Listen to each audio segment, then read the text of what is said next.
જય અંબે. આજે આપણે વૈરાગ્યનો સ્વભાવ કેવો છે જોઈએ.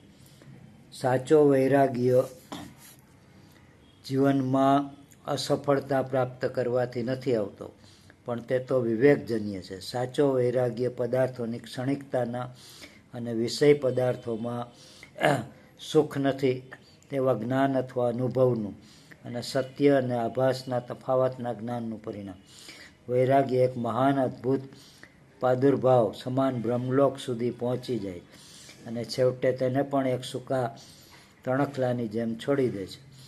બીજી રીતે કહીએ તો જે કાંઈ પાર્થિવ છે તે સઘળી બાબતો પ્રત્યે અરુચિ. વૈરાગ્ય એટલે નિષ્ફળતા અથવા વાસના રહિતપણું. વૈરાગ્ય મનુષ્યને સંસારના બંધનમાંથી મુક્ત કરે. કારણ વૈરાગ્ય અને વિવેકજન્ય વૈરાગ્ય વચ્ચેનો તફાવત સમજો. વિષય જીવન, ધન સંપત્તિ અને કામનાઓની ખામીઓનું નિરીક્ષણ કરો. સંતોના સમાગમમાં રહો. વૈરાગ્ય શ્રેષ્ઠ સદ્ગુણ છે. વૈરાગ્ય વિના આધ્યાત્મિક પ્રગતિ રજ માત્ર પણ શક્ય નથી. જો વૈરાગ્ય નહીં હોય તો શરીરના ભિન્ન ભિન્ન છિદ્રોમાંથી શક્તિનું સ્ખલન થશે. ગમે તેટલી સાધના કરવા છતાં પણ યોગની નિસરણીના પગથિયા ચડી શકાશે નહીં.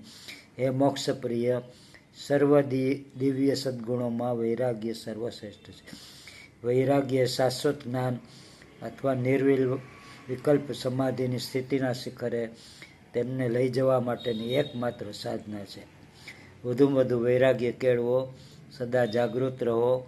તમે જીવન મુક્તિ પ્રાપ્ત કરી છે તેવા ખોટા ખ્યાલમાં પડીને તમારા મનને જરા પણ ઢીલું ન રાખો. જો તેમ થશે તો તમારી ભયંકર નિરાશાજનક અધોગતિ થશે અને તમે ફરી ઊભા નહીં થઈ શકો. સાવધાન સાવધાન સાવધાન. સાંસારિકતાની સંગતિ ત્યજી દો. વૈરાગ્ય કેળવો. અસ્તુ.